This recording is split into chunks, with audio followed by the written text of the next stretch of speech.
بانیتان باش سڵاوتان لەبێت من هاژ غەفور کاتژمێر حوتی تەواوە لە شاشە جوانەکەی کوردستان پسجوارەوە دەست دەکەم بە پێشکەشکردنی بڕگە و بابەتەکانی پرۆگرامی ڕۆژ باش.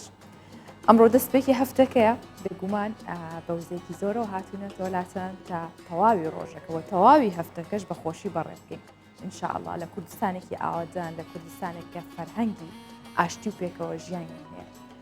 ئەزین چەند ڕۆژێکە عێراق بەگشتی و هەرێمی کوردستانیش سەرقاڵە یاخود لە خۆ ئامادەکردندا بۆ پێشوازی لە پاپا فرانسیس پاپای ڤاتیکان کە ئەمە بۆ عێراق گرنگە بە تایبەت لە وڵاتانی گیانچیان کردوسەرەوە بەڵام لەوەش گرنگترەوەی کە سەردانی هەرێمی کوردستان دەکات سبەی ئەمە ژوای کردووە کە خەڵکانێکی زۆر لە چاڕوانی پاپای ڤاتیکاندا بن کە سەردانێکی مێژووی دەبێت.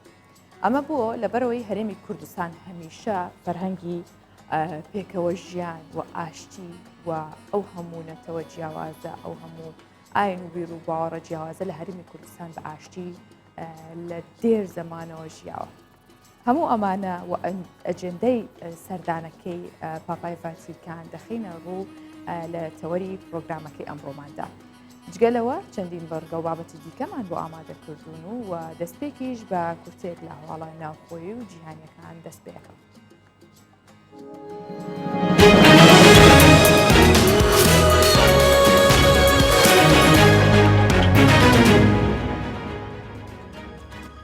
ئەمڕۆ پاپا فرانسیس پاپای ڤاتیکان سەردانی نەجەف دەکات و چاوی بە مەرجەعی باڵای شیعەکان سەماحەتی عەلی سیستانی دەکەوێت و بڕیارە پاپا فرانسیس دوای سەردانیکردنی بۆ پارێزگای زیقار سبەی سەردانی هەرێمی کوردستان بکات و لە هەولێری پایتەخت لەگەڵ بەرپرسانی هەرێمی کوردستان کۆ ببێتەوە و پاشان لە ڕێوڕسمێکی جیاواز و بەرفراواندا بە ئامادەبوونی هەزاران کەس مەراسیمی نوێژ خوێندن لە یاریگای نێودەوڵەتی فرانسۆ هەریری بەڕێوە بچێت.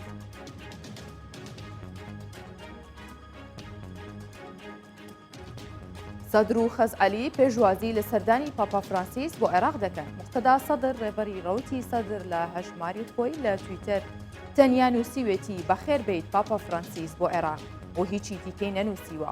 هاوکات قەیس خەزعەلی ئەمینداری گشتی ئەسایبی ئەهلەحا لە تویتەر نووسیوێتی خۆشحاڵین بە سەردانی پاپا فرانسیس بۆ عێراق. هەروەها نووسیوێتی بەخێر بیت بۆ عێراقی لانکەی شارستانیەت و خاکی پەیامبەران و پیاوچاکان و وڵاتی دادگەری و مرۆڤایەتی.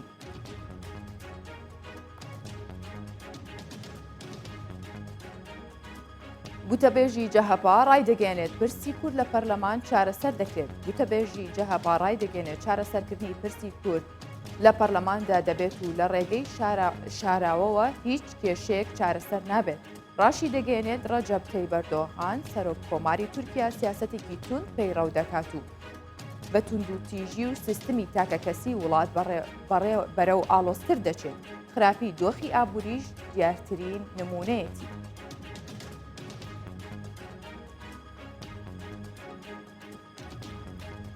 سەرۆک کۆماری تورکیا و ڕاوێژکاری ئەڵمانیا ڕەوشی سووریایان تاوتوێ کرد. نووسینگەی ڕاگەیاندنی سەرۆک کۆماری تورکیا ڕایگەیان ڕەجەب تەیب ئەردۆغان سەرۆک کۆماری تورکیا لە پەیوەندیەکدا لەگەڵ ئەنگەلا مێرکل ڕاوێژکاری ئەڵمانیا دوا پێشهاتەکانی ڕەوشی سووریایان تاوتوێ کرد. ئەردۆغان لەبارەی پەنابەرانی سووریا لە تورکیا ڕایگەیاندووە میلیۆنان پەنابەری سووری لە وڵاتەکەی پێویستیان بە گەڕانەوەیە بۆ زێدی خۆیان.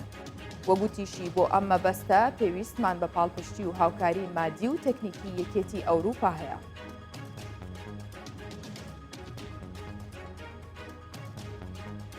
ئێران ئامادەیە گفتوگۆکانی لەگەڵ ئاژانسی نێودەوڵەتی وزەی ئەتۆم دەست پێ بکاتەوە. ئاژانسی ڕۆیتەرز لەسەر زاری دیپلۆماتکارێک ئاشکرای کردووە کە دوای ئەوەی وڵاتانی ئەوروپی لەسەر پێشکەشکردنی بڕیارنامەیەک لە دژی ئێران پاشگەز بوونەتەوە.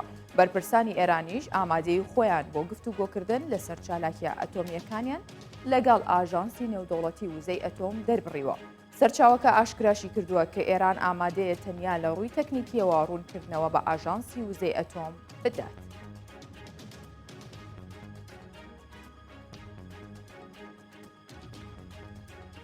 تەندروستی جیهانی هۆشداری لە شەپۆلی سێم و چوارەمی کۆرۆنا دەدات. مایک ڕایان بەڕێوەبەری بەرنامەی فریاکەوتن لە ڕێکخراوی تەندروستی جیهانی ڕایگەیاند.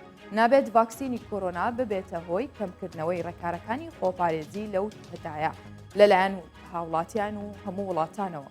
ئاماژەی بەوەش کرد ئەمبار و دۆخە تێدەپەڕێت، بەڵام ئەگەر ئاگادار نەبین شەپۆلی سێم و چوارەمی ڤایرۆسی کۆرۆنا لە وڵاتانی جیهان بڵاو دەبێتەوە.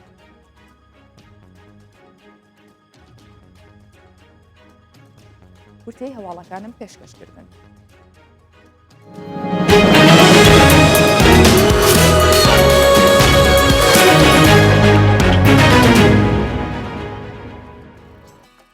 هەمیشە باسی ئەو کار و چالاکیانەکەین کە ژنان ئەنجام دەدەن. جا ئەگەر ژنان بە گروپ بێت یاخود بیانەوە ڕێکخراوێک دانێن یاخود کۆمەڵەیە کۆبنەوە ئێوە بێگومان کارەکەیان زیاتر و دەنگدانەوەی زیاتری شێبێ لە ناو هەموو ئەو کەسانەی کە کاریان بۆکەن. ژمارەیەک لە ئافرەتی هەورامیکە چێشخانێکی تایبەتیان بە خواردنی بەیانی وە کەلانە و ناوەشکێنە و هەموو بابەتە خۆشانە ئامادە کردووە لە سلێمانیە ئەم شوێنیان کردوتەوە و ئامانجیشیانەوەیە کە چێشخانەکە لە چێشخانەکەی خۆیاندا گرنگی بە کولتور و خواردنە کوردەوارەکان بدەن. 2 ساڵ لەمەوبەر ئەم گروپە کە گروپی ئافرەتانی هەورامیە دامەزراوە و تا ئێستا 200 ئەندامیشیان هەیە. کەواتە هەلی کاریان بۆ 200 ئەندام یان یاخود بۆ 200 ئافرەت ڕەخساندووە. با ببینین بزانین کارەکانیان چۆنە. گروپێک لە ئافرەتانی هەورامی چێشخانەیەکیان لە سلێمانی تایبەت بە خواردنە کوردەواریەکان بە تایبەت ناوسازی و کەلانە کردوتەوە. بۆن و بەرامەی خواردن و بەرهەمەکانیان سەرنجی گەشتیاران و ڕێبەران ڕادەکێشێت و لە هەموو ناوچەکانەوە خەڵک سەردانیان دەکات.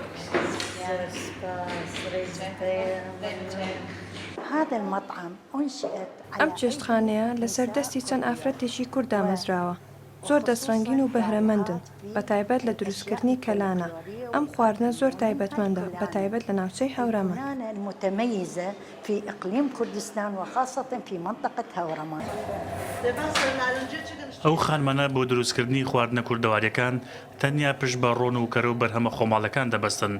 کەلانە کە یەکێکە لەو خواردنانەی ئەو چێشخانەیە و داواکارێکی زۆری لەسرە نانێک و کەمێک تەڕەپیاز و کەرەی خۆماڵی تێدا بەکاردەهێن و پێشکەش بە میوانانی دەکەن.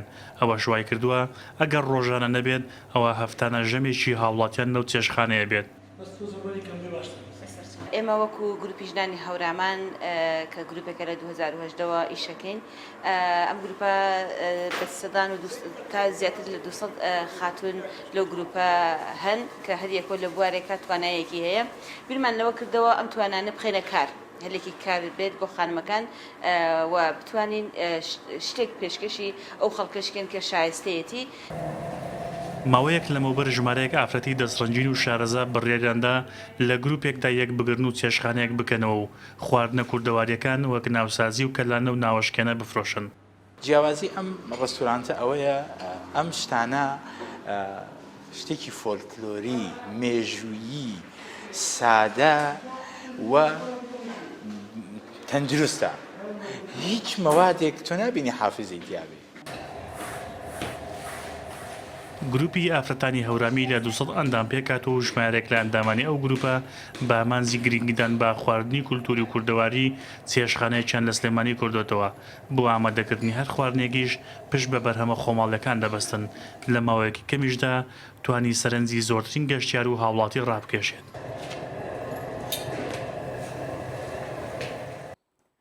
بێگومان و خواردنانەی کە ئافرەتان ئامادەیەکەن هەموو یاخود بڵین ڕەچاویەواکن کە زۆر تەندروست بێت. جا ئەگەر لە ناو خێزانەکەی بێت یاخود لە دەرەوە بێت بۆیە خواردنی دەستی ئافرەتان با زۆریش جیاوازی نەکەین، بەڵام ئەوان زۆر بە تەنسیقتر و بە گوێ بەوایان کە تەندروستی باشتر بێت و بە هیوای بەردەوامی بۆ خانمانەش. بینەوە سەر بابەتی ئەمڕۆمان کە تەوەری سەرەکی پرۆگرامەکەیەویژەوەیە کە ئەمڕۆ پاپا فرانسیس پاپای ڤاتیکان سەردانی نەجەفەکات و لەگەڵ عەلی مەرجەعی باڵای شیعەکان کۆ دەبێتەوە و دواتر دەچێتە پارێزگای زیقار و لە شاری ئور لەگەڵ کریسیانەکان و موسڵمانەکان کۆ دەبێتەوە و نوێژ دەکات. هەروەها ئەمڕۆ ئێوارە دەگەڕێتەوە شاری بەغدا و لە کلاسای ماریوسف گلدان بەشداری ڕێوڕەسمێک دەکات. بەپێی کارنامەی سەردانەکەشی سبەی سەردانی هەولێرەکات و لەگەڵ بەرپرسانی باڵای هەرێمی کوردستانیش کۆ بێتەوە. دواتر سەردانی مووسڵ و قەرەقوش دەکات پاشان دەگەڕێتەوە هەولێر و لە یاریگای نێودوڵەتی فرانس و هەریری ڕێوڕسمی نوێژ خوێندن بەڕێوە دەبات.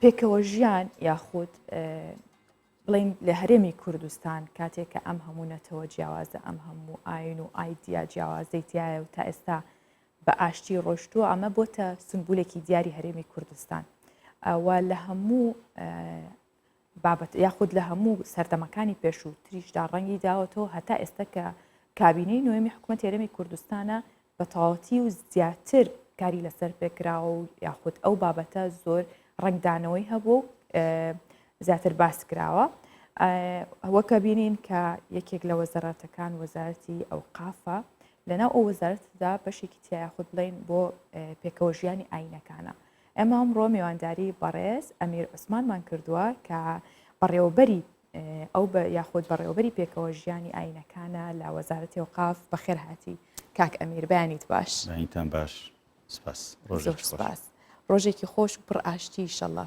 بەتەکید بۆ هەموو مرۆڤایەتی ئینشەڵڵا کاک ئەمیر ئەجێندای سەردانەکەی پاپا چییە بۆ هەرێمی کوردستان نەزانین چەند ڕۆژێکە تەواو ئامادەکاری کراوە و دوێنێ کە ئەوانەی بینیمان لە هەواڵەکان یاخود لە جیهان دەنگدانەوەی زۆری هەبوو سەردانی پاپا بۆ عێراق و چی ئەبێت بۆ هەرێمی کوردستان ئەو گرنگی یاخود ئەجێندای سەردانەکە چیە بێت؟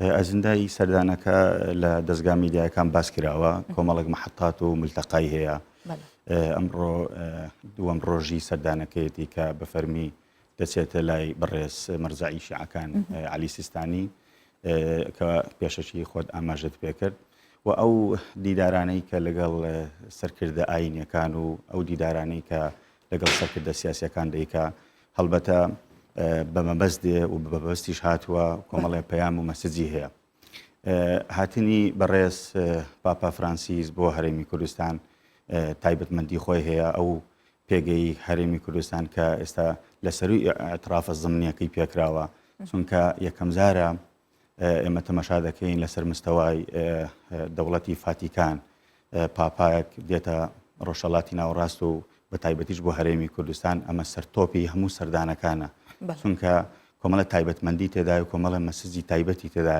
یەکێک لەو مەسەجانە ئەوەیە کە بە کۆمەڵگەی عێراقی و عێراقیەکان بگەینی کە ئێوە دەتانەوێت نەموزەجێک پێشکەن نەموزەجی پێکەوە ژیان دەبێت چاو لە هەرێمی کوردستان بکەن لەبەرەوەی هەرێمی کوردستان شوێنی داڵدەدانی نەک تەنیا کوردستانەکانە بەڵکو هەموو ئەو کەسانەیە کە لیان دەقەومێ پەنادەبەن لەبەر هەرێمی کوردستان شوێنی حەوانەوەیان دەبێت شوێنی ئەویان دەبێت کە وەکو ئینسان کەرامەتیان پارێزرا بێ وەکو ئینسان سەر و ماڵیان پارێزرا بێ ڕاستە کاگە میرۆک وەگەداری ئامادەکاری چۆن کراوە بۆ پێشوازیکردن لە پاپای ڤاتیکان پاپا فرانسیس ئەمە لە وەزارەتی ئەوقاف و کاروباری ئاینی بەڕێز جەنابی وەزیر لەناو لیژنەکەیە و سەردانەکە کە سەردانێکی فەرمی دەبێت لەسەر ئاستی سەرۆکایەتی هەرێم و سەر ئاستی سەرۆکایەتی حکوومەت و پێشوازەکە پێشوازێکی ڕسمیە و ئامادەسازی کراوە ئامادەکاری کراوە بە هەموو ئەو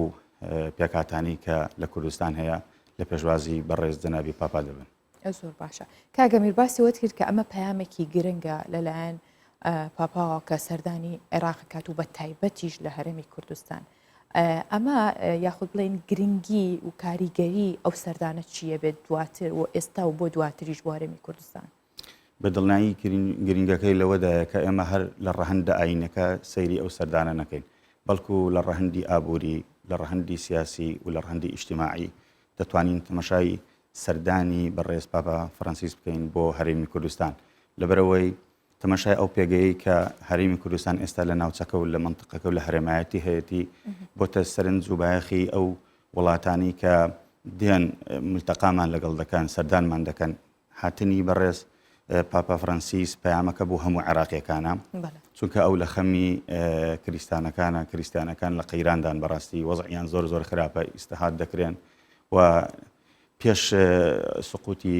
ڕژێمی سەدام کە ئێمە زانیمانە ئامارمان لە بەردەست بووە 1.5 ملیۆن زیاتر بووە کەچی ئێستا لە هەموو عێراق کریستیانەکان 250,000 بۆیە ئەمە خەمێکی جددی دایگرتووە کە بێ لە ڕێگای حیوار لە ڕێگای دیالۆگ لە ڕێگەی پەیامی ئاشتی بێوێ ئەو برینە قوڵی هەیە لەگەڵ عێراق و عێراقیەکان چارەسەری بکە بەمەرجێک ئەو داواکاری کە ئەو دەیکا عێراقیەکانیش بەدەم داواکاریەکەی بێن چونکە تاکە چارەسەر لە لای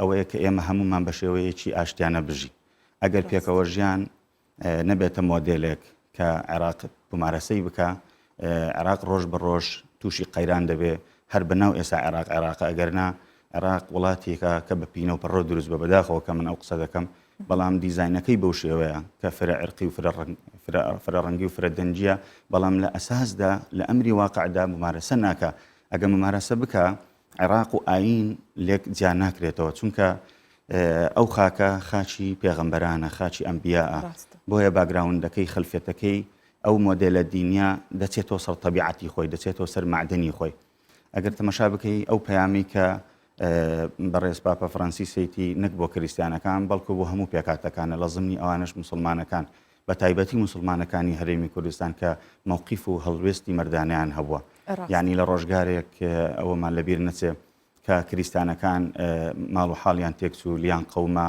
ئیستیهات کران مزگەوتەکان دەرگیان لەسەر پشت کرایەوە کەنیسەکان دەرگیان لەسەر پشت کرایەوە مسلمانەکان بەهانایانەوە چوون مووقیفیان هەبوو هەڵوێستیان هەبوو لەبەرەوەی کەنیسەکان دەتەقێنرایەوە ئەلێرە ئێمە کەنیسەکانمان نۆژەن دەکردنەوە حتا مزگەوتەکانی مسلمانەکان ئەوان کە بینیمان ئەو ڕێکخراوانەی کە ڕێکخراوی تیرۆریستی بوون مزگەوتەکانیشان دەتەقێنرایەوە ئەوان داهاتن لە هەرێمی کوردستان دەحەوانەوە کەرامەتیان پارێزراو بوو ماف و ئیمتیازاتیان پارێزراو بوو بەو پەڕی ئازادی ممارەسەی دینی خۆیان دەکرد اینجا بۆیە ئێمە بگەڕێمەوە سەر ئەو پێگەیی کە هەرێمی کوردستان ئێستا لە ناوچەکە جارێکی تر دووبارە ئەبدێتی خۆی دەکاتەوە وڵاتان چاویان لەسەر ئەو هەرێمەیە یعنی لە ڕووی ڕەهەندی ئیجتیماعیشەوە ئەگەر تەماشا بکەین نەسیزی ئیجتیماعی عێراق خەریکە لەبار یەک هەڵدەوەشێتەوە مەترسی گەورە هەیە لەسەر پێکهاتی کریستیان نەک هەر پێکهاتی کریستیان ئێمە لە ڕابردوو بینیمانە پێکاتی جوو لە عێراق و لە کوردستان پێکاتێکی ڕەسەم بووینە دژایەتیان کراوە دەریان کردوون فەرهودیان کردوون ئەو پێکاتەکانی تریش هیچ لەو پێکاتانە ناتوانن ئەمن و ئەمانیان هەبێت لە عێراق بژین بۆیە ئەوەی کە جێی سەرنجە ئەو مەسجە گەورەیە یعنی کە بەڕێز پاپە فڕەنسیس بە کۆمەلگاکانی نێودەوڵەتیش دەڵێ حتا لە ڕووی ڕەهەندی ئابووریشەوە ئەگەر عێراق بێتە سەر ئەو خەتە لە ڕووی دیالۆکەوە لە ڕووی حیوارەوە بتوانن دەست و پەنجیان نەرمکەن بتوانن سەرکردە سیاسیەکان و قادە دینیەکانیان جارێکی تر لە ڕێگەی سازان و لە ڕێگەی ڕێککەوتن لەگەڵ عێراق بگونجن ئەو کاتە داوا لە کۆمەلگای نێودەوڵەتیش و داوا هەتا لەو وڵاتانە دەکا کە ئەو وڵاتانش جارێشتر ئەبدێتی خۆیان بکەنەوە بیان لە ڕووی بژانەوە ئەمە ڕەهەندە ئابووریەکەیە کە لەگەڵ عێراق کۆنتراکت بکەن. ڕاستە کاگە میرەزاین کە زۆرێک لە وڵاتان سەردانەکەی پاپا فڕانسیس بە گرنگ دەزانن بۆ عێراق ئێوە ئەوەندەی ئاگادار بن وڵاتان چۆن چاویان لەسەر سەردانەکەی پاپا فڕانسیسە بۆ هەرێمی کوردستانیش بەڵێ بە دڵنیایی ینی چاوی هەموو وڵاتان لەسەر هەرێمی کوردستانە لە دوێنەوە ئاگادارین هەموو مەحافلی دەولی هەموو ئەو وڵاتانی کە بە گرنجەوە دەڕوانە سەردانەکەی بەڕێز پاپای فاتیکان بە کامێرا و بە لە ڕێگەی میدیاوە لە ڕێگەی ئەو وەسائلانە چاوێن لەسەر عێراقا اینجا بەراوردێک دەکەن لە دوای ئەوەی ئینشاڵڵا بە خێر و سەلامەت کە بێ ئەو ئیستەقبالە فەرمیە لەسەر مستەوای هەرێمی کوردستان و حکوومەت دەکرێت دواتر کۆمەڵە ملتەقای تایبەتی دەبێت و لە هەمان کاتیشدا قەداسێکی دەبێت لە هەولێر قەداسەکە مانایەکی زۆر قوڵی هەیە چونکە ئێمە ئەگەر سیر بکەین بەڕێز پاپا فڕانسیس لە کاتێک لە شوێنێک نوێژ و عیبادەتی خۆیان دەکەن سروتەکانی خۆیان ممارەسە دەکەن دەبێت ئەو شوێنە ئەمن و ئەمانی تێدا بێ ئەو شوێنە سەر و ماڵی پارێزراو بێ ڕاستە اینجا ئەمە مەسیجێکی تایبەتە بەڕاستی بۆ کۆمەلگاکانی دەوروبەر و هەتا بۆ کۆمەلگای عێراقیش کە کوردستان ئەو بقعە جوگرافیە ئەو نەموزەجە فەریدەیە کە بەڕاستی جێگای شانازیە بەخۆشحالیەوە کاگەمیر پێتان وایە کە پاپا فڕانسیس هیچ پرۆژەیەکیە بێت بۆ پێکەوە ژیان و ئاشتی لە هەرێمی کوردستان یاخود بڵین ئەو پێکەوە ژیانی کە هەیە تۆختر بێتەوە یاخود پرۆژەیەکی تایبەت بێت بە تاکید ئەمە ئەگەر تەمەشای ئەو پانۆرامایی ڕابردوو بکەین بەڕێز پاپا فرانسیس جگە لە وڵاتی تورکیا سەردانی وڵاتی مصر و وڵاتی ئیماراتی کردووە لەگەڵ مەشیخەی ئەزهەر دانیشتووە کۆمەڵێک بڕگە و مادە هەیە کە تەوقعیان کردووە ئیمزایان کردووە لە بینی خۆیان ئەوە هەندێکیان بابەتی عقائیدین هەندێکیان بابەتی فکرین ڕەنگە منەسمە سەر ئەو بابەتە چونکە پەیامی بەڕێز پاپای فاتیکان پەیامی ئاشتی و برایەتیە بۆیە ئەوە یەکێکە لە بنەما ئەساسیەکانی ئەو پرۆژەیە کە دەیەوێت لە ڕێگەی کەناڵی ئاینەوە لۆبیەک بکە بۆ ئەوەی بتوانین لەو ڕێگایەوە هەموو ئەو پێکهاتانی کە لەگەڵ کریسیانەکان بە شێوەی پێکەوەژیان دەژین ڕۆڵ و دەور و کاریگەری خۆیان هەبێ و لە هەمان کاتیشدا کریسیانەکان بگەڕێنەوە شوێنی خۆیان ئەمە یەکێکە لە پرۆژەکانی خۆیان چونکە بیرمان نەچێ عێراق ئەو پێگا استراتیجی هەیە بۆ مەسیحیەکان کە ڕۆژگارێک ئەمان ئەلێرە ڕیسالەی کتابی خۆیان نووسیەوەتەوە ئەو کتابە پیرۆزە لێرە چۆتەوە منطقەکانی تر و ناوچەکانی تر و هەتا ڕۆژ ئاواش کە خۆی بەڕێز پاپای فاتیکان مەقامەکە و پێگەکەی لە وڵاتانی ڕۆژ ئاوایە اینجا لەبەر ئەوەی کە ئەو ئەبعادەی باس دەکرێت و باسمان کردووە گرنگی و ڕۆڵی ئەوەیە کە پاپای فاتیکان چاوی لە عێراقە چاوی لەوەیە کە کریسیانەکان بگەڕێنەوە تەشجیعیان بکە بێنەوە سەر زێدی خۆیان بێنەوە سەر ڕسەنایەتی خۆیان ئەو پەیامێکە بۆ ئەوانیش کە بتوانن لەگەڵ پێکاتەکانی تر بە شێوێکی ئاشتی بژی ڕاستە ئەمە پەیامی ئەوە ئەمە پرۆژەی ئەوە ئێوە چ پرۆژەیەکتان ئامادە کردووە کە هیچ پرۆژێکی وا هەیە کە بێنە دەست پاپا فرانسیس پاپای فاتیکان کاتێک سەردانی هەولێر دەکات بەتەکید هەڵبەتە ئێمە بەرنامە و پرۆژەی تایبەتی خۆمانمان هەیە لە ڕێگەی کەناڵەکانی خۆمانەوە ئاراستیان دەکەین و پێشوەختە ئێمە ئامادەکاریمان کرد بوو و ئەو پرۆژانی کە ئێمەش دەیدەین بە بەڕێز پاپای فاتیکان ڕەنگە لە ڕێگەی ئەو کەناڵە فەرمیانە بێ کە ئاراستی دەکرێت. بەڵێ کاک ئەمیر بۆ پێی کە بەڕێستان ئاگادارن یاخود بەڕێوەبەری پێکەوە ژیانی ئاینەکانن لە وەزارەتی ئەوقاف پێتان وایە کە پاپا فرانسیس چاوی بە هەموو پێکهاتەکانەکەوێت نوێنەری هەموو پێکهاتەکانەکەوێت لە هەرێمی کوردستان ئەوەی ئێمە معلوماتمانەوێت بە دڵنیایی وایە چونکە سەرۆکاتی هەرێم و سەرۆکاتی حکوومەت سەرپەرشتی ئەو ئیشە دەکەن و پێکهاتەکانیش هەم لە یاریگای شەید فەرەنسا حەریری و هەم لە پێشوازی مەتاری بڵێن فڕۆکەخانی نێودەوڵەتی هەولێر پێکهاتەکان حەزوریان دەبێ و ئامادەیان هەیە لە هەموو پێکهاتەکان کریسیانەکان نەخێت هەموو پێکهاتەکان لە هەرێمی کوردستان لە پێشوازی بەڕێز پاپای فاتیکان. کاک ئەمیر باسی پرۆژەکەت کرد بێگومان ئێوەش پرۆژەتان ئامادە کردووە ئەگەر بەورتر یاخود بەڕوونتر پێمان بڵین ناوەڕۆکی پرۆژەکە چیەکە ئامادەتان کردووە پێشکەشی بکەن. ئەمە هەر لە سیاقەت دینیەکە بەڕاستی ئەو پرۆژانی کە دەمانەوێت ئیسtisماری بکەن هەر لە سیاقەت دینیەکە ئەو پرۆژانەمان حاضر کردووە بەڕاستی ڕەنگە ئێستا من نتوانم بە پرژێمە سەر بڕگە و مادە و بابەتەکان ئەوەی کە ئێمە ئامادەمان کردووە بەڵام بە دڵنیایی هەر ئەو پرۆژانن کە لە سیاقەت دینیەکەیە کە ئاراستی بەڕێز پاپای فاتیکان دەکرێت. من یەکشتم بیرچووکەوە زۆر گرینگە لە ڕەهەندە سیاسەکەش ئەوەیە کە هاتنی بەڕێز پاپای فاتیکان بۆ عێراق ئەو کەناڵە دیبلۆماسیانە بەسەر ڕووی عێراق و عێراقیەکان دەکاتەوە بە تایبەتیش وا لە وڵاتان دەکا ئەگەر هات و عێراق جارێکی تر بەخۆی دابچێتەوە و بتوانیتن ئەو پەیامە ئاشتەی بەڕێز پاپای فاتیکان و هەرێمی کوردستان هەیەی بەڕاستی یعنی بەر لە هاتنی بەڕێز پاپای فاتیکان هەرێمی کوردستان خۆی لە ناو خوێن و جینات و کللتوریتی ئەو پەیامی پێکەوە ژیانە بۆیە لەبەر ئەوەیە سەرسامی بەڕێز پاپای فاتیکان بۆ هەرێمی کوردستان ئەوەیە کە لە ڕەهەندە سیاسەکەش ئێمە دەتوانین ئیسیفادە لەو کەناڵە دیبلۆماسیانە بکەین کە لە 2000 لە سوودی کۆمەڵگەی عێراقی دەبێت. ئینشاءالله. کاک ئەمیر خەڵک زۆر خەڵک با بڵین لە هەموو ئاینەکانی کەش لە پێکهاتەکانێک دیکەش چاوەڕێی ئەم ڕۆژە گرنگن یاخود سبەی کە چاوەڕێوەن پاپا فرانسیس سەردان بکات و باس لەواکەن کە نوێژێکە کات ئەوانیانوێ بزانن ئەو نوێشکردنە چییە بۆ چی تایبەتە یاخود بە چمە بەستێکە. بڵێ تەمان ئەمە تایبەتمەندی خۆیانە مەسلەی عیبادەتکردن ئێمە چۆن وەکو موسڵمان شانازی بە دینەکەی خۆمانەوە دەکەی ئەوانیش وەکو ئاینی مەسیحی شانازی بە دینەکەی خۆیانەوە دەکەن چونکە ئەم نوێنەراتی ملیارێک و قسوور مەسیحی دەکات لەسەر ئاستی جیهان هەڵبەتە دوای ئەو جێبەجێکردن و مارەسەکردنی ئەو سروتە داوا لە پەروەردگار داوا لە خوددا دەکات کە ئاشتی و ئارامی بگەڕێتەوە بۆ ئەو ناوچەیە بە تایبەت بۆ عێراق و کۆمەڵگەی عێراقی چونکە عێراق بە درێژایی مێژوو دەم بە دەم هاتۆ خوێن بە خوێن ینی ئیسtismاری خوێن کراوە بەڕاستی بەداخەوە کە ئێمە ئێستا و قسەیە دەکەین لەبەرەوەیەوە واقعی سیاسی و ئیجتیماعی و ئاینی عێراقە حتا کاگەمیر بۆتە بەشێک لە کللتوریان کە بینێمان لە کاتی پێشوازیکردنیشیانە لە شێوازی وەستانە بەکارێنانی شمشێر و ئەمانە بۆ خۆی چاوی میدیای جیهانی ڕاکێشا بەلای خۆی ئەمە بووە جێگەی سەرنج بەتەکیید لەبەرەوە سیر دەکەی کە ئەم سروتە ئاینی لێرە جێبەجێ دەکا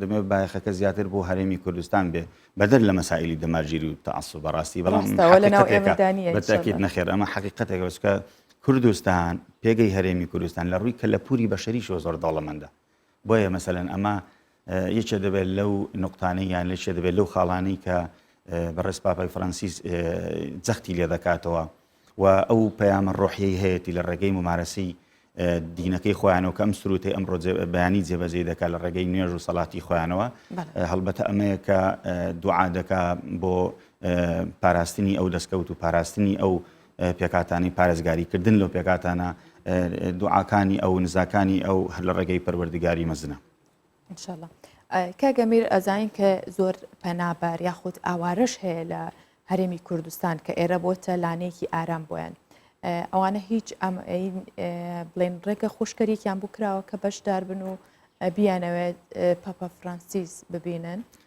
میکانیزمێک دانرا بوو لە جامیعی کاسۆلیک لە عنکاوە ئیتر ماوەیەک پێش ئێستا ئاگادار بووین ئامادەکاری کرابوو تیمێک سەرپەرشتی ئەو کاروبارەی دەکرد هەر کەسێک ئەگەر بێوێ بەڕێز پاپا فرانسیس ببینێ توانێت لە ڕێگای ناونووسکردنی لە زانکۆی کاسۆلیک و دوای ئەوەی کە بازێکیان بۆ دەکرد و دەتوانێت بەشداری بکە چونکە ئەوەی کە ماوەتەوە ئێمە بزانین ینی معلوماتمان هەبێت لە سەریان داوایان لە خەڵک کردووە کە دەتوانن بەشداری بکەن بەڵام ئەو حەجمەی کە ئێستا لەبەر مەسەلەی نەخۆشی و لەبەر مەسەلەی ڤایرۆسی ئەوە باعیکە ئەو ڤایرۆسە نوێیەکە پەیدا بۆتەوە ڕەنگە نەتوانن عەدەدێکی زۆریان ڕێژەیەکی زۆر خەڵک داوەت بکەن بەڵکو ئەوەی ئێمە بزانین لەسەروی 10,000 کەسێکان کە بەیانی لەسەر خێران دەچن بۆ یاریگای فەرەنسا حەریری کاکەمیر پێتان وایە کە دوای سەردانەکەی پاپا فرانسیس بۆ هەرێمی کوردستان پەیوەندیەکانی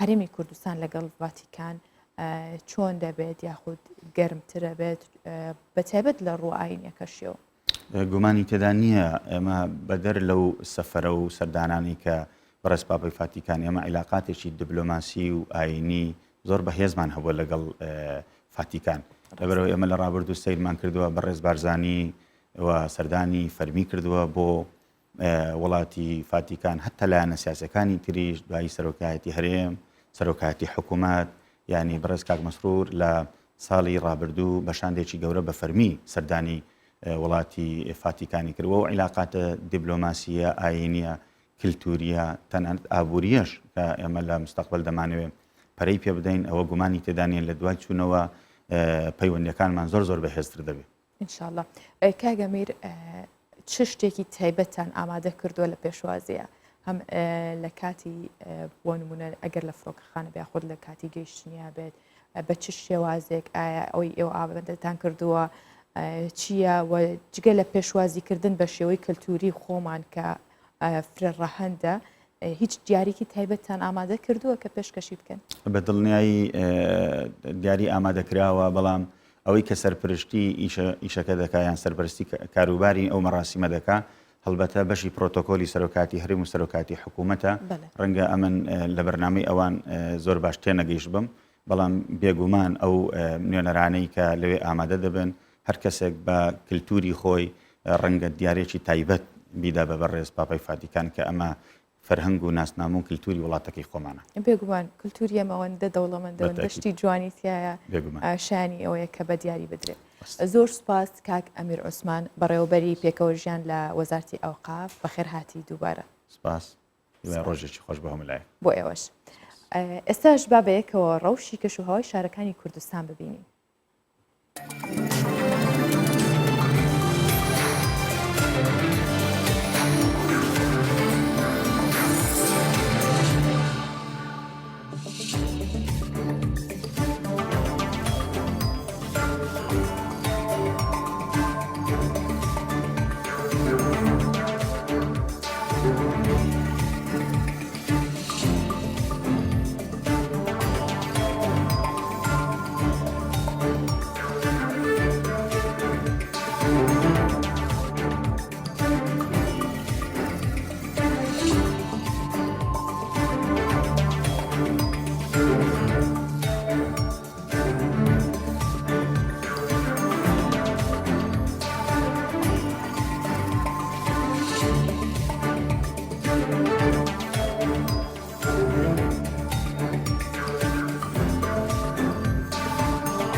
بێگومان نزانین کە رووسیا شارێکی ساردە خودت بستومانەکە بەفر هەیە دایمە لە رووسیا کە ئێستا بەهۆی بەفربارینەوە چەندین باڵەخانە لە رووسیا چۆڵکراون. ناوچەکانی ئۆبلاست لە ڤۆرکوتە لە کۆماری کۆمی سەربار رووسیای فدرال کە لە سەردەمی کێتی سۆڤێتی جارانە یەکێک بوو لە شارە گرنگەکانی بواری کانزەکاری لە دوای هەڵوەشانەوەی کێتی سۆڤێت و ئەو کاتە ڕوبەڕووی کێشە بووەوە و لە بواری کانزاکاریدا نزمی پلەکانی گەرما لە ناوچەکەدا کە تا ژێر 50 لە ژێر 0% دادەبەزێت و نەبوونی کارتیایدا بووەتە هۆی ئەوەی خەڵکەکەی کۆچ بکەن. ئەو کۆچەی کە ڕووی لە ناوچەکە کردووە لە پاش 2013ەوە هەندێک ناوچەی والێ کردووە بوونەتە شاری خێو. بەشی ناوە و دەرەوەی ئەو باڵەخانەیە لە ناوچەی سەمەنتۆز زافۆدسکی چۆڵکراون تا سندوقی پۆستەی باڵەخانەکان هەمووی بەسوێتی و یەکپارچە بوونەتە سەهۆڵ.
فلامینگۆکان بە باڵندەی جوانی و خۆشەویستی لە جیهاندا ناوەبرێن و ناسراون.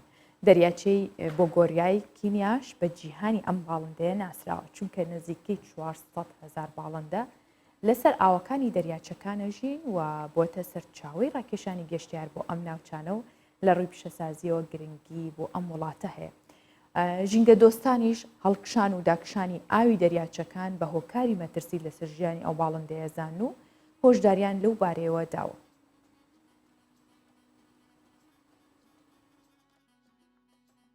دەریاچەی بۆگۆریای کینیا بە جیهانی فلامینگۆکان دادەنرێت کە نزیکەی 3.5 ملیۆن لەم باڵندەیە لەسەر ئەم ئاوانە دەژین. بەڵام بێ چاودێری و پاراستن.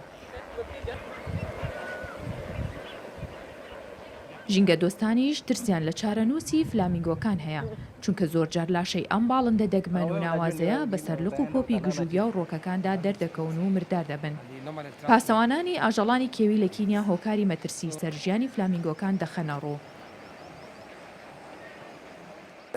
The lake actually is surrounded by invasive species plant called Prosopis. دەریاچەکە بە ڕۆکی چڕ و هەڵچوو دەوردراوە. ئەمەش کاریگەری زۆری هەیە لەسەر فلامینگۆکان چونکە کاتێک دەریاچەکە بەهۆی گۆڕانکاری لە کەش و هەوا ئاسیاوەکەی بەرز و نزمی دەکات، فلامینگۆکان لەو نێوان ڕۆکانە گیر دەخۆن و دەبێتە هۆی مرداربوونیان. هۆکاری بڵاوبوونەوەی نەخۆشی لە ناویاندا یان کەمی خۆراک، ئەمانە هەمووی هۆکار بوون بۆ مردنی ئاسایی، بەڵام ئەزمموی ئەم مەترسیەمان نەکردبوو. هاوکات لەگەڵ سڕکردنەوەی هەوڵەکانمان دەریاچەکەش فراوانتر دەبێت، ئەوەش کارەکان قورستر دەکات. But this is something which is new. We've never experienced a situation whereby فلامینگۆکان ماوەیەکی زۆرە لە دۆڵی ڕیف و دەریاچەی بۆگۆریای کینیا سەرنجی گەشتیارانیان ڕاکێشاوە و دیمەنێکی ناوازە دەبەخشن. مرداربوونەوەی ئەم باڵندەیەش هەڕەشەیەکی گەورەیە بۆ کارتی گەشتیاری و پیشەسازیش کە لە سەدا 8.8 کینیا پشتی پێبەستووە.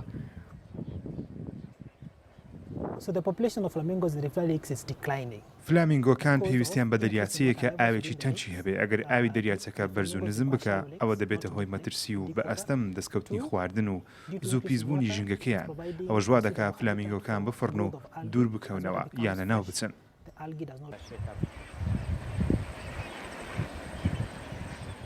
ئەگەرچی ژینگە پارێزان و شارەزایانی بواری باڵندە کەمبوونی باڵندەی فلامینگۆکان و مردنیان تا ڕادەیەک بە ئاسایی دەبینن بەڵام هەمووان کۆکن لەسەر پاراستنیان و چاودێری ژینگەکەیان چونکە نالەباری ژینگەی فلامینگۆکان هەڕەشە لەسەر ئەو سامانە گەورەی کینیا دەکات.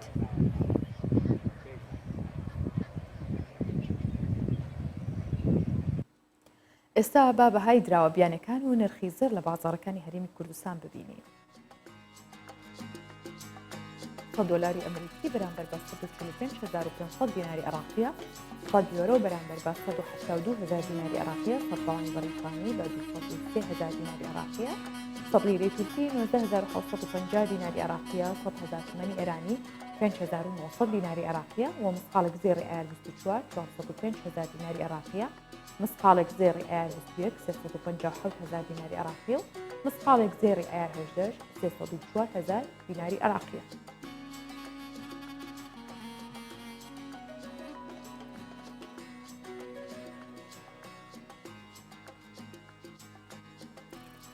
ڕێکخراوی تەندروستی جیهانی دەڵێت ئافرەتان لە ڕیزی پێشۆی بەرەنگاربوونەوەی کۆرۆنا بوون. هانس کلۆ ڕێخەری ئەوروپای ڕێکخراوی تەندروستی جیهانی لە میانی کۆنگرەیەکی ڕۆژنامەوانیدا کە بە شێوەی ڤیدیۆکۆنفرانس بەڕێوە چوو جەختی لە گەرەنگی ڕۆڵی ئافرەتان لە بەرەنگاربوونەوەی کۆرۆنا کێشا و ڕایگەیان لە 10 کارمەندی تەندروستی لە سەرتاسەری جیهان حوتیان ئافرەتن. هەروەها لە 84 بەرزتار و لە 153 ئەو پزیشکانەی لە کیشوەری ئەفریقا کار دەکەن ئافرەتن. ڕێخەری ئەوروپای ڕێکخراوی تەندروستی جیهانی ئاماژی بەوەش کردووە کە لە 5 هەفتەی ڕابردوودا لە 168 کە دەکاتە 1,300,000 کارمەندی تەندروستی کە تووشی ڤایرۆسی کۆرۆنا بوون ئافرەتان بوون.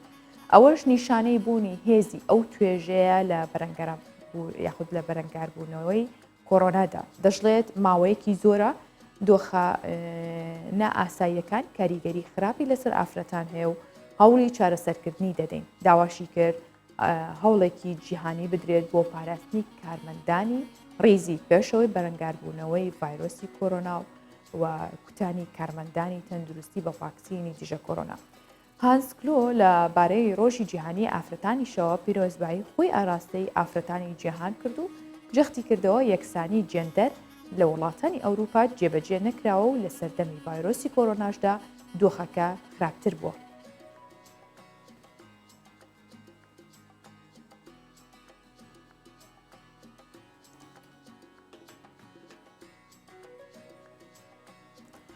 وەکو بینیمان ئەوە ڕێکخراوە جیهانیەکان باس لەوە ئاکەن کە ڕۆڵی ئافرەتان چەندێک زۆر بووە چەندێک لە پێشەوە بۆ ڕاستە کارمەندانی تەندروستی بەگشتی لەم سەردەمەدا لەگەڵ هێرشی کۆرۆنادا بوونە قەڵغانێک بۆ پاراستنی مرۆڤایەتی و هاوڵاتیانی وڵاتەکانیان. بەڵام لەو نێوەندەشدا ئافرەتان پشتی شێریان بەرکەوت بوو هەم لە توشبوون بە ڤایرۆسەکە و هەم لەو ئەرکانەی کە گرتیانە سەرشانیان بۆ پاراستنی گیانی ئەو کەسانی کە تووشی کۆرۆنا بوون و یاخود ئەو کەسانش کە ئەگەری توشبوونیان هەیە. ڤایرۆسی کۆرۆنا هێشتا لە دەور و بەرمانەیە خود هێشتا زۆربەی کارەکانی ڕاگرتووە بەڵام دوایەوەی کە بەهۆی بڵاوبوونەوەی تەشەنەکردنی ڤایرۆسی کۆرۆنا ئەزین هۆڵەکانی سینەما لە زۆربەی وڵاتان داخرا بە هەمان شۆر لە ئەرجەنتین هەرداخرا. ئێستا دوای نزیکەی ساڵێک هۆڵەکانی سینەما لە وڵاتە کراونەتەوە و هاوڵاتیانیش پێشوازی لەو بڕیاراکەن بۆ بینینی فیلمەکان سەردانی هۆڵەکانەکەن. لە کاتێکدا هێشتا ڕێژەی توشبوون بە ڤایرۆسی کۆرۆناش لە ئەرجەنتین بەرزە بەڵام داواکرێت کە بە جێبەجێکردنی ڕێنمایە تەندروستیەکان هاوڵاتیان خۆیان بپارێزن و سەردانی سینەماکان بکەنەوە. پشتی نێزیکی یەک ساڵێش گرتنێ جارەکەدن هۆلێن سینەما لە بەرخەلکێ بۆینس ئایرس پایتەختە ئەرجەنتینێ و هەن ناوچەیەندن لەوی وڵاتی هاتنەوەکردن. ئەڤ یەکژی تێ پشتی گۆ حکوومەتاوی وڵاتی ڕێکارێن ڕوبەڕبوونا ڤایرۆسا کۆرۆنای سڤک کرد. وڵاتیان ئەرژەنتینێ دڵخۆشیاخوا نیشان دەدەن و دەبێژن ئەو گەلێکی بجووشن حیا دەرواسی هۆڵا سینەمێ ببن و تەماشای فلمێنگۆ تێنە نەمایشکردن بکەن. دیتنا فلمان لە ماڵ گەلێکی جودایە ji hatine sînemayê. Niha derfet ji me re çêbûye ku em bên û temaşayê filman bikin û demeke xwe jî derbas bikin. دیگەل سبکردنا وان ڕێکاران و لەسەر داخوازا وڵاتیان حکوومەتە ئەرژەنتین بریارستان گۆبار و خواردنگەهژی بێنە vekirن ji ber ew bajar bi rewşen bîriya karkirina berdewam tê naskirin. ji bo sînemayê derbeyek mezin bû ji ber ku yekem pîşe bû ji demeke dirêj ve hatiye girtin ew cih gelek karkertê de kar dikirin ji ber vê yekê rew zehmet bû lê niha em li vê derê xoşbextane em gelek kêfxweşin. Piştî salekê ji girtinê kirda sînema li wî welatî ziyaneke mezin li ber ketiye.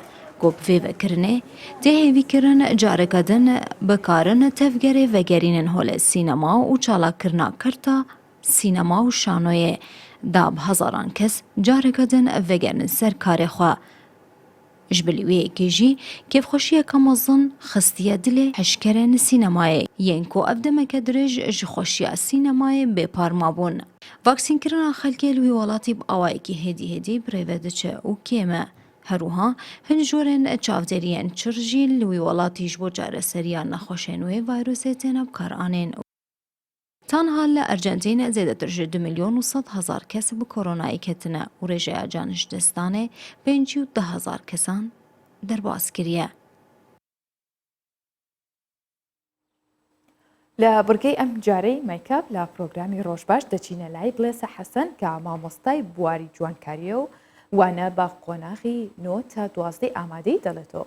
باس لە چۆنێتی مایکاب لە وەرزی سارد و سەرمایە کات کە چۆن بێت کە چەند ڕۆژێکمان ماوە لە وەرزی زستان و چۆنێتی مایکابکردن بۆ دەرکەوتنی ڕوخسارێکی جوان و گەشت دەخاتە ڕوو. بڵێسە خەڵکی شاری سلێمانیە لە ساڵی 1991 لە پاکستان لەدایک بوو. لە ساڵی 1995 لە تەمەنی 4 ساڵیەوە چوەتە سوید و ئێستا لە وڵاتە ئەژی. هەروەها ماستەری لە فەلسەفەی مافی مرۆڤدا هەیە. با بزانین مامۆستاکە چیمان پێ دەڵێت و چۆن مایکەپەکانمان بۆ ئەم وەرزە ڕێک بخەین. ڕۆژتان باش لە پروگرامی ئەمڕۆ پیشانتانەدەم مکیاجی زستانە بە چ شێوەیەکەکەن و کام ڕەنگانە زیاتر گونجاوە بۆ وەرزی زستانە. یەکەم هەنگاو گرنگە ئێمە پێستەکە شتێکی لێ بدەین تا وشک دەرنەچێ لە ژێر مکیاجەکە. بۆیە من پرایمەرێکم هەڵبژاردووە کە تۆزێ ڕۆناویە. ئەوەی کە پرایمەرەکەمان لێدا فاندیشنێکی بۆ لێدەین. بەس محاولە بکەن ئەساسێکی زۆر چەور بەکارمەهێنن دەمو چاوتان زۆر ئەبریقێتەوە. ئێستا ئەتوانین کۆنتۆر بکەین. کۆنتۆر چییە؟ کۆنتۆر ئەوەیە شێوەی دەموچاوەکە ئەتوانی بگۆڕی بە کۆنتۆر. مەسەلەن ڕوومەتەکەی بەرزکەیتەوە لوتی بچوو بکەیتەوە لێوی گەورە بکەی. ئێستاش کە بڵاویەکەینەوە ئەبێ زۆر زۆر گرنگە بیر لە یەک شت بکەینەوە پێشەوەی بڵاویکەینەوە ئەویش ئەوەیە دایمە لەسەرەوە دەست پێ بکەین.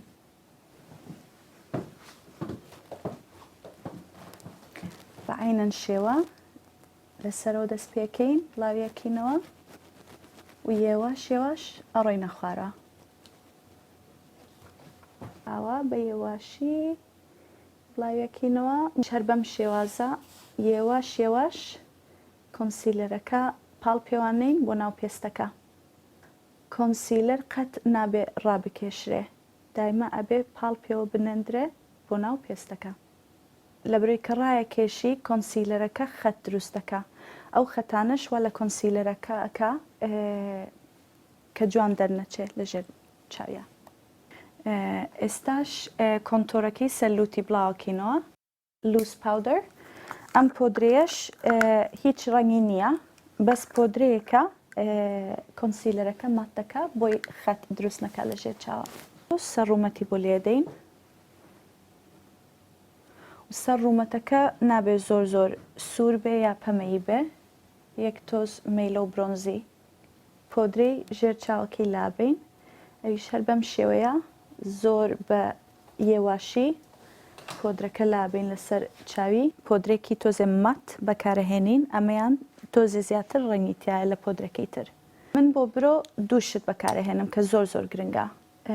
براوجەل لەگەڵ ڕەنگی سەربرۆکە.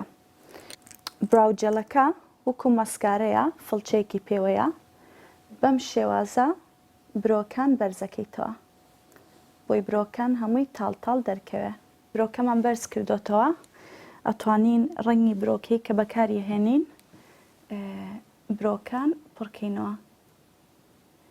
من ئێستا کە برۆ پڕەکەمەوە هەموو برۆیەکە ڕنگ ناکەم بەس ئەو شوێنانەی کە بەتاڵە پڕەکەمەوە. پێشەوەی چاوەکە مکیاج بکەین زۆر گرنگە پرایمەرێک بەکاربێنن. یەکەم شت ڕەنگێکی پرتەقاڵی هەڵەبژێرم بڵاوی یەکەمەوە بە هەموو چاوەکە بۆ چاوەکی تریش بە عینەن شێوە ڕەنگێکی یەک تۆز مەیلە و زەرد لەسەر پرتەقاڵیەکە لێدەین بۆی پرتەقاڵیەکە تۆزێ بڵاوکەینەوە و ڕەنگەکان تێکەڵ بکەین. ڕەنگێکی تۆزێ بێجی لێدەین بەو شێوەیە لە ناوڕاستەکەی دەست پێکەین و بڵاوەکەینەوە ڕووینە ناو چاوەکە. دایما محالە بکەن سەر برۆکە بگرن و بەرزیکەنەوە بەم شێوەیە. ئایلاینەرێکی زۆر باریکی بۆ لێدەین بینە ئەخیری چاوەکە لێرە خەتێکی زۆر باریکی بۆ دروستکەین و بەو شێوەیە ڕایکێشین. پێشەوەی برژانگ دانەی دایما بێ بیپێوی و بزانی برژانگەکە لە چاوەکە درێژترە یان بەقەی چاوەکەیە.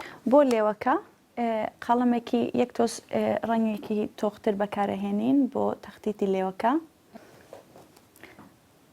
سوراوەکەش بەو شێوەیە ئاوا بڵاویەکەینەوە لەسەر لێوەکە و یەک تۆزەی هێنینە خوارەوە بۆ سەر تەختیتی لێوەکە. زۆر گرنگە کە ئێمە مکیاج دەکەین محاولە بکەین مکیاجێکی وا بکەین کە دەموچاوی خۆمان نەگۆڕێ دایمە سروشتی دەرکەوین و ئەتوانین ڕەنگی یەک تۆز تۆختر بەکاربێنین بۆی دەموچاومان تۆزێ بکرێتەوە و زۆر هیلاک دەرنەکەوین. هیوادارم هەمووتان سووتان لێبینی بێ و کاتێکی خۆش. ئەم بابەتەش تایبەت بوو بە خانمان بۆ هیواین کە هەمیشە ڕازاو جوان بن. ئەمڕۆ بگە و بابەتەکانی پرۆگرامی ڕۆژ باشم پێشکەشکردن بە هیوام ڕۆژەکەتان بەخۆشی بەڕێ بکەن و تاسبەی نێژدێ مۆلاتان هەر لە شادیا بن ماڵەوە.